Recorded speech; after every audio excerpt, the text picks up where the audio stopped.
Hello, good morning. We're having our happy brunch atong Black Photo Comes May 15, 2026. And there's Lizzie Paul.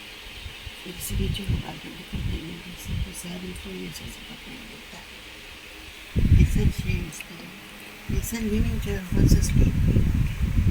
We're having noodles, dried noodles with karaage chicken and eggs.